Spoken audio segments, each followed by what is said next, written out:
നമസ്കാരം, ഞാൻ മനോജ് നെടിയാക്കൽ. പുതിയൊരു വീഡിയോയിലേക്ക് എല്ലാവർക്കും സ്വാഗതം. സാധനം കിട്ടാനില്ലെന്ന് കർഷകർ. ഇങ്ങനെ പോയാൽ ചായ കുടിക്ക് ചെലവ് കൂടും. കനത്ത ചൂടിൽ പച്ചപ്പുല്ലിന് കടുത്ത ക്ഷാമം നേരിട്ടതോടെ ക്ഷീര കർഷകർ പ്രതിസന്ധിയിൽ. പാൽ ലഭ്യതയിലെ കുറവാണ് കർഷകരെ ബുദ്ധിമുട്ടിലാക്കുന്നത്. ദിവസം 20 കിലോ പച്ചപ്പുല്ലെങ്കിലും ഒരു കറവ പശുവിന് വേണമെന്നാണ് മൃഗസംരക്ഷകർ പറയുന്നത്. തരിശിടങ്ങളിലെ തീപിടുത്തവും പച്ചപ്പുല്ലിൻ്റെ ലഭ്യതയിൽ കുറവ് വരുത്തുന്നു.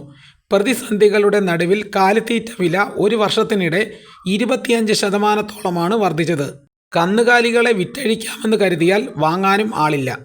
ചൂട് കൂടിയതോടെ പശുക്കളെ കുളിപ്പിക്കാനും മറ്റാവശ്യങ്ങൾക്കും വെള്ളമില്ലാത്ത അവസ്ഥയാണ്. ഒരു കറവ പശുവിന് ഒരു ദിവസത്തേക്ക് ഏറ്റവും കുറഞ്ഞത് 250 ലിറ്റർ ശുദ്ധജലം വേണം. അന്തരീക്ഷ ഊഷ്മാവ് വർദ്ധിക്കുന്നതിനനുസരിച്ച് കറവമാടുകളുടെ ശരീര ഊഷ്മാവ് ക്രമീകരിക്കുന്നതിനായി ശ്വാസനിരക്കും വിയർപ്പും കൂടും. വേനൽക്കാലത്തുള്ള തീറ്റയുടെ അളവിൽ വരുന്ന കുറവും തീറ്റയുടെ ഗുണനിലവാരക്കുറവും പാൽ ഉൽപ്പാദനത്തെ സാരമായി ബാധിക്കുന്നതോടൊപ്പം പാലിലെ ഘടകങ്ങളായ കൊഴുപ്പ്, SNF, ലാക്ടോസ് എന്നിവയും കുറയുന്നു. വേണം കരുതൽ. മാംസത്തിൻ്റെയും ഊർജ്ജദായകമായ കൊഴുപ്പിൻ്റെയും അളവ് കൂട്ടണം.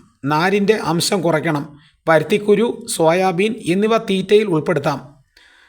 നമ്മൾ ശ്രദ്ധിക്കേണ്ടത് പച്ചപ്പുല്ലിന് പകരം പച്ചിലകൾ, ഈർക്കിൽ കളഞ്ഞ പച്ച ഓല തുടങ്ങിയവയും നൽകാം. നമ്മൾ ശ്രദ്ധിക്കേണ്ടത് തൊഴുത്തിൻ്റെ മേൽക്കൂരയ്ക്ക് മുകളിൽ ചാക്ക്, വൈക്കോൽ എന്നിവ നിരത്തി വെള്ളം തളിക്കണം.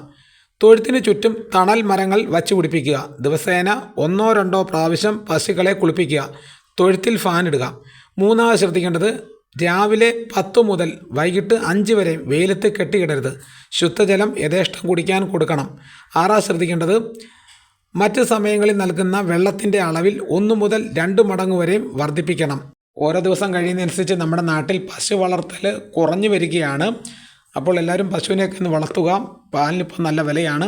ഇതോടുകൂടി വീഡിയോയുടെ പൂർണ്ണമാകുന്നു. എല്ലാവരും ലൈക്ക് ചെയ്ത് സപ്പോർട്ട് ചെയ്യണം. ആദ്യമായിട്ടാണ് ഈ ചാനൽ കാണുന്നതെങ്കിൽ സബ്സ്ക്രൈബ് ചെയ്യാൻ മറക്കരുത്. നിങ്ങളുടെ അഭിപ്രായങ്ങൾ കമൻറ്റായിട്ട് രേഖപ്പെടുത്തണം. ഈ വീഡിയോ എല്ലാവർക്കും ഒന്ന് ഷെയർ ചെയ്ത് കൊടുക്കണം. മറ്റൊരു വീഡിയോയുമായിട്ട് ഉടനെ എത്താം. എല്ലാവർക്കും എൻ്റെ നന്ദി.